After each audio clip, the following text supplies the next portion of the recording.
ಎಲ್ರಿಗೂ ನಮಸ್ಕಾರ. Welcome to the Harshal view ಚಾನೆಲ್ಗೆ ಎಲ್ರಿಗೂ ಸ್ವಾಗತ ಸುಸ್ವಾಗತ. ಇವತ್ತು ನಿಫ್ಟಿ ಮತ್ತೆ ಬ್ಯಾಂಕ್ ನಿಫ್ಟಿ ಅನಲೈಸ್ ಮಾಡೋಣ. ಅದ್ರ ಜೊತೆಗೆ ಇವತ್ತು ನಾನು ಯಾವುದಾದ್ರೂ ಟ್ರೇಡ್ ತೊಗೊಂಡಿದ್ದೀನಿ ಅಂತಂದ್ರೆ ಇವತ್ತು ನಾನು ಯಾವುದೇ ಥರದ್ದು ಟ್ರೇಡ್ ತೊಗೊಂಡಿಲ್ಲ. ಇಲ್ಲ ರಿಫ್ರೆಶ್ ಮಾಡಿ ತೋರಿಸ್ತೀನಿ. ರೀಸನ್ ಏನಂತಂದ್ರೆ ಇಂಟ್ರಾಡೇ ಇವತ್ತು ಬ್ಯಾಂಕ್ ನಿಫ್ಟಿ ಇಂಟ್ರಾಡೇ ಮಾಡುವಾಗ ನನಗೆ ಯಾವುದೇ ಥರ ಸ್ವಲ್ಪ ಟೈಮು ಸಿಕ್ಕಿಲ್ಲ. ಅದ್ರ ಜೊತೆಗೆ ಸ್ವಲ್ಪ ಮೂವ್ ಬಂದ್ಬಿಟ್ಟು ಅಗ್ರೆಸಿವ್ಲಿ ಅಪ್ ಟ್ರೆಂಡ್ ಹೋದಾಗ ನಾನು ಬಂದ್ಬಿಟ್ಟು ಮತ್ತೆ ಅದಾದ್ಮೇಲೆ ಮತ್ತೆ ಮಾರ್ಕೆಟ್ ನೋಡ್ಲಿಲ್ಲ. ಮತ್ತೆ ಇಂಟರ್ನೆಟ್ ಪ್ರಾಬ್ಲಮ್ ಇರೋದ್ರಿಂದ ಇವತ್ತು ಯಾವುದೇ ಥರದ ಟ್ರೇಡ್ ತಗೊಳಕ್ಕಾಗಿಲ್ಲ. ಇವತ್ತು ನೋಡ್ಬೋದು ಬ್ಯಾಂಕ್ ನಿಫ್ಟಿ ನಾವು ನಿನ್ನೆ ಏನಂದ್ವಿ, ನಿನ್ನೆ ಮಾರ್ಕೆಟ್ ಅಲ್ಲಿ ನಾವು ಏನಂದ್ವಿ, ಇವತ್ತು ಗ್ಯಾಪ್ ಡೌನ್ ಆಗುತ್ತೆ ಅಂತ. ಬಟ್ ಏನಾಗಿದೆ ಮಾರ್ಕೆಟ್ ಅಲ್ಲಿ ಇವತ್ತು ಗ್ಯಾಪ್ ಅಪ್ ಆಗಿದೆ ಅಲ್ವಾ. ಫಸ್ಟ್ ನಿಫ್ಟಿ 50 ಮಾಡೋಣ. ಗ್ಯಾಪ್ ಅಪ್ ಆಗಿದೆ ನೋಡಿ. ಗ್ಯಾಪ್ ಅಪ್ ಆಗಿ ಅದಾದ ನಂತರ ಅಪ್ ಮೂವ್ ಆಗಿ ಮತ್ತೆ ಸೈಡ್ ವೇಸ್ ತರ ಹೋಗಿ ಅದಾದ್ಮೇಲೆ ಫರ್ದರ್ ಕೆಳಗಡೆ ಬಂದಿದೆ. ಇವಾಗ್ಲೂ ಕೂಡ ನಿಫ್ಟಿ 50ಯಲ್ಲಿ ಅದು ಇಂಪಾರ್ಟೆಂಟ್ ಲೆವೆಲ್ ಹೇಳಿದ್ವಲ್ಲ, ಈ ಇಂಪಾರ್ಟೆಂಟ್ ಲೆವೆಲ್ನ ಇವತ್ತು ಇದು ಹೈ ಓಪನ್ ಆದ್ರೂ ಕೂಡ ಸಸ್ಟೈನ್ ಆಗಿಲ್ಲ ನೋಡಿ. ಕಂಟಿನ್ಯೂಸ್ 3 ಟ್ರೇಡಿಂಗ್ ಡೇ ಕೂಡ ಡೋಜಿ ತರ ಮಾಡಿದೆ ಹೊರತು ಇದನ್ನ ಅಪ್ ಸೈಡು ಇದು ಮಾಡಿಲ್ಲ, ಬ್ರೇಕ್ ಮಾಡಿಲ್ಲ ಇದು. ಮತ್ತೆ ಸಸ್ಟೈನ್ ಕೂಡ ಆಗಿಲ್ಲ. ಈ ರೀಸನ್ 2 ತರ ಇರ್ಬೋದು. ಒಂದು ರೀಸನು ಇಲ್ಲಾಗಿದ ತಕ್ಷಣ ನಾರ್ಮಲಿ ಇಲ್ಲಿ ಬಂದು ಇಲ್ಲಿ ಕೆಳಗಡೆ ಬಂದಾಗ ತುಂಬಾ ಜನ ಇಲ್ಲಿ ನೋಡಿ, ಇಲ್ಲಿ ಬಂದಾಗ ಈ ಲೆವೆಲ್ ಅಲ್ಲಿ ಶಾರ್ಟ್ ಮಾಡ್ತಾರೆ.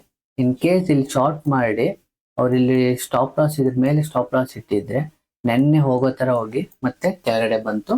ಬಟ್ ಸ್ಟಾಪ್ ಲಾಸ್ ಹಿಟ್ ಆಗಿರ್ಲಿಲ್ಲ. ಬಟ್ ಇವತ್ತೇನಾಗಿದೆ, ಮೇಲೆ ಹೋಗಿ ಸ್ಟಾಪ್ ಲಾಸ್ ಇಲ್ಲಿ ಯಾರ್ಯಾರು ಹೈ ಇಲ್ಲಿ ಸ್ಟಾಪ್ ಲಾಸ್ ಇಟ್ಟಿರ್ತಾರೋ ಇಲ್ಲಿ ತೋರಿಸ್ತೀನಿ ನೋಡಿ, ಜೂಮ್ ಮಾಡಿ. ಈ ಲೆವೆಲ್ ಅಲ್ಲಿ ಹೈ ಸ್ಟಾಪ್ ಲಾಸ್ ಇಟ್ಟಿರ್ತಾರೆ. ಇವತ್ತೇನಾಗಿದೆ, ಈ ಹೈನ ಟಚ್ ಮಾಡಿದೆ, ಈ ಹೈನ ಕ್ರಾಸ್ ಮಾಡಿದೆ. ಓಕೆ, ಎಲ್ಲರೂ ನಾರ್ಮಲ್ ಆಗಿ ನಾನು ಇದನ್ನ ಒಂದು ವಿಡಿಯೋದಲ್ಲಿ ಹೇಳಿದ್ದೀನಲ್ಲ, 400 ಪಾರ್, ಆ ವಿಡಿಯೋದಲ್ಲಿ ತುಂಬಾ ಕ್ಲಿಯರ್ ಆಗಿ ಎಕ್ಸ್ಪ್ಲನೇಷನ್ ಮಾಡಿದ್ದೀನಿ ರೀಸನ್ ಏನಂತ. ಅದನ್ನ ಇಲ್ಲೂ ಕೂಡ ನಾನು ತೋರಿಸ್ತೀನಿ ನೋಡಿ. ಒಂದು ಟ್ರೆಂಡ್ ಲೈನ್ ಹಾಕೊಳ್ಳಿ, ಟ್ರೆಂಡ್ ಲೈನ್ ಹಾಕೊಳ್ಳಿ.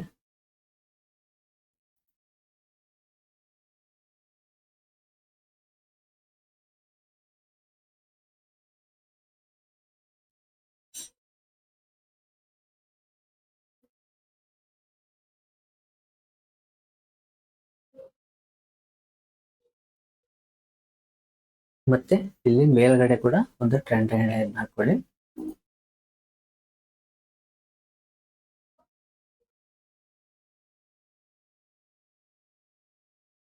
ನೋಡಿ, ಈ ಟ್ರೆಂಡ್ ಲೈನ್ ಹಾಕೊಂಡಿದ್ವಾ.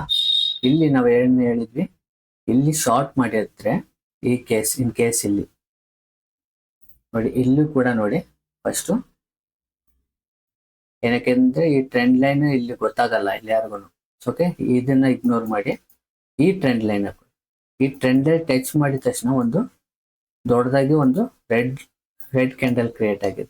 ಏನ್ ಮಾಡಿರ್ತಾರೆ, ಇದಾದ ನಂತರ ಇಲ್ಲಿಂದ ಕೆಳಗಡೆ ಬಂದಿದೆ ಅಂತ ತುಂಬಾ ಜನ ಇಲ್ಲಿ ಶಾರ್ಟ್ ಪೊಸಿಷನ್ ತಗೊಂಡಿರ್ತಾರೆ. ಅದ ನಂತರ ನೆಕ್ಸ್ಟ್ ಏನಾಗಿದೆ, ಗ್ಯಾಪ್ ಅಪ್ ಆಗಿದೆ. ಗ್ಯಾಪ್ ಅಪ್ ಆಗಿದ ತಕ್ಷಣ ತುಂಬಾ ಜನ ಎಕ್ಸಿಟ್ ಆಗಿರ್ತಾರೆ. ಮತ್ತೆ ಗ್ರೀನ್ ಕಲರ್ ಕ್ಯಾಂಡಲ್ ಆಗಿದೆ. ಮೋಸ್ಟ್ಲಿ ಇದು ಟ್ರೆಂಡ್ ಕಂಟಿನ್ಯೂಷನ್ ಆಗ್ಬೋದು ಅಂತ ಆಲ್ಮೋಸ್ಟ್ ಜನ ರಿಟೇಲರ್ಸ್ ಎಕ್ಸಿಟ್ ಆಗಿರ್ತಾರೆ. ಅದ ನಂತರ ಏನಾಗಿದೆ, ಗ್ಯಾಪ್ ಡೌನ್ ಆಗಿ ಮತ್ತೆ ಕೆಳಗಡೆ ಬಂದಿದೆ.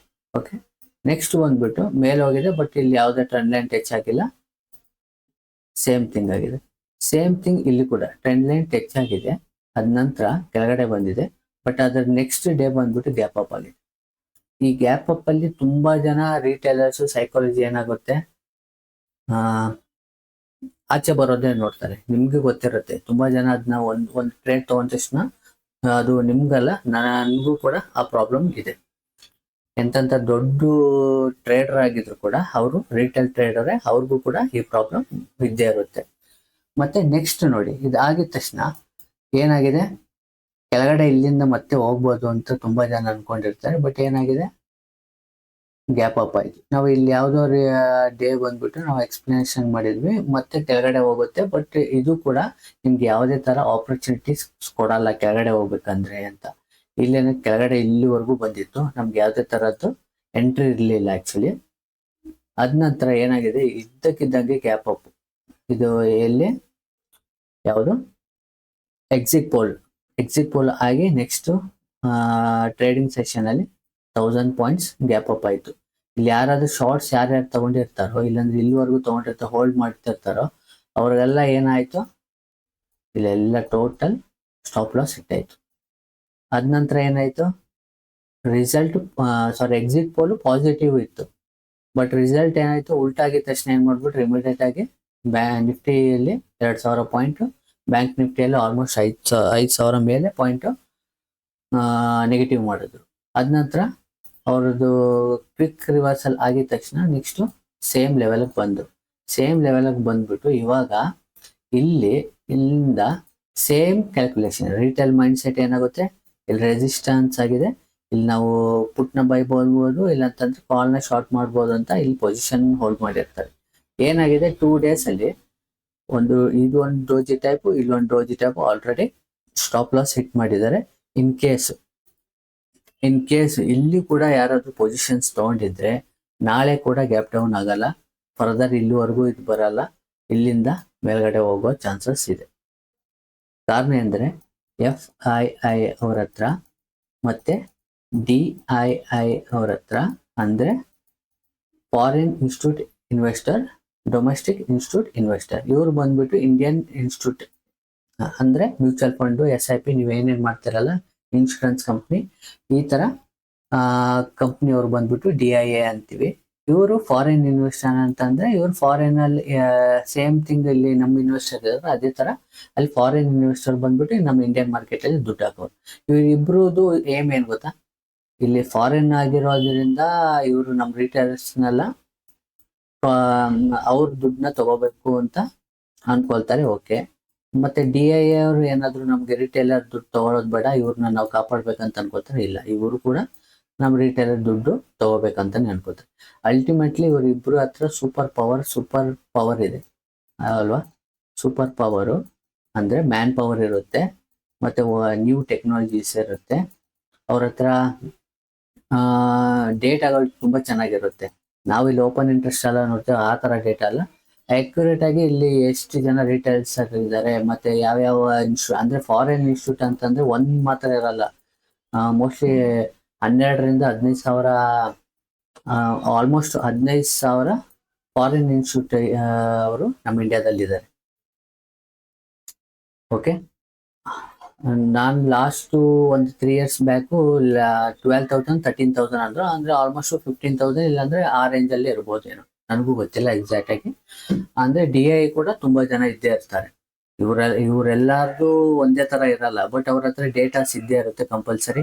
ಇಲ್ಲಿ ರಿಟೇಲ್ಸರ್ ಇದಾರಾ ಇಲ್ಲಾಂದ್ರೆ ಅವರು ಯಾರಿದ್ದಾರೆ ಅಂದ್ರೆ ನಮ್ಗೆ ಎಕ್ಸಾಕ್ಟ್ ಆಗಿ ಗೊತ್ತಿಲ್ಲ, ಇರ್ಬೋದು ಅಂತ ಒಂದು ಅಸಂಪ್ಷನ್ ಇದ್ದು, ಅವರು ಇಲ್ಲಿ ರಿಟೇಲ್ಸ್ನೆಲ್ಲ ಹೊಡೆದಾದ್ಮೇಲೆ ಇಲ್ಲಿ ಒಂದ್ ವೇಳೆ ಇಲ್ಲಿ ಮತ್ತೆ ಪುಟ್ನ ಯಾರಾದ್ರೂ ಬೈ ಮಾಡಿ ಇಟ್ಟಿದ್ರೆ 100% ಏನ್ ಮಾಡ್ತಾರೆ, ಮತ್ತೆ ಮೇಲ್ಗಡೆ ಹೋಗುತ್ತೆ. ಅದಾದ್ಮೇಲೆ ಫೇಕ್ ಬ್ರೇಕ್ಔಟ್ ತರ ಮಾಡ್ಬಿಟ್ಟು ಫರ್ದರ್ ಕೆಳಗಡೆ ಬರ್ಬೋದು.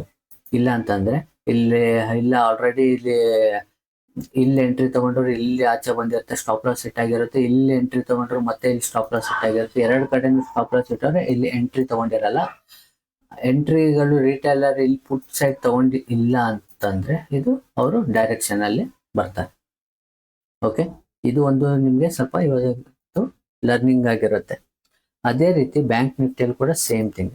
ಬ್ಯಾಂಕ್ ನಿಫ್ಟಿಯಲ್ಲಿ ಇವತ್ತು ನೋಡಿ, ಬ್ಯಾಂಕ್ ನಿಫ್ಟಿಯಲ್ಲಿ ಕೂಡ ಏನಾಗಿದೆ, ಗ್ಯಾಪ್ ಅಪ್ ಆಯ್ತು. ಇಮಿಡಿಯೇಟ್ ಆಗಿ ಇಲ್ಲಿ ಈ ಕ್ಯಾಂಡಲ್ ಬಂದಾಗ ಏನಂತೀವಿ, ಯಾರಾದ್ರೂ ಹೇಳ್ತೀರಾ? ಈ ಕ್ಯಾಂಡಲ್ ಇಲ್ಲಿ ನೋಡಿ, ಇಲ್ಲಿ ಓಪನ್ ಹೈ ಲೋ ಕ್ಲೋಸ್ ಅಂತ ಇದೆಯಲ್ಲ, ಇಲ್ಲಿ ನೋಡಿ ಓಪನ್ ಎಷ್ಟಿದೆ 49857, ಹೈ ಎಷ್ಟಿದೆ 49857.45. ಎಕ್ಸಾಕ್ಟ್ಲಿ ಹೈ ಓಪನ್ ಮತ್ತೆ ಹೈ ಸೇಮ್ ಇದೆ. ಇದರ ಅರ್ಥ ಕ್ಯಾಂಡಲ್ ಸ್ಟಿಕ್ ಪ್ರಕಾರ ಇದರ ಅರ್ಥ ಈ ತರ ಬಂದಾಗ ಇನ್ನು ಫರ್ದರ್ ಡೌನ್ ಸೈಡ್ ಹೋಗೋ ಚಾನ್ಸಸ್ ಜಾಸ್ತಿ ಇದೆ. ನಾವು ನಿನ್ನೆ ಏನಂದ್ವಿ, ಗ್ಯಾಪ್ ಡೌನ್ ಆಗೋ ಚಾನ್ಸಸ್ ಜಾಸ್ತಿ ಇದೆ ಅಂತ, ಬಟ್ ಇವತ್ತು ಗ್ಯಾಪ್ ಡೌನ್ ಆಗಿಲ್ಲ, ಗ್ಯಾಪ್ ಅಪ್ ಆಗಿದೆ. ಗ್ಯಾಪ್ ಅಪ್ ಆಗಿ ಏನಾಗಿದೆ, ಈ ರೀತಿ ಕ್ಯಾಂಡಲ್ ಮಾಡಿದಾಗ ತುಂಬಾ ಜನ 100% ಹೇಳ್ತೀನಿ, ಇಲ್ಲಿ ಕಾಲ್ನ ಶಾರ್ಟ್ ಮಾಡಿರ್ತಾರೆ, ಪುಟ್ನ ಬೈ ಮಾಡಿರ್ತಾರೆ.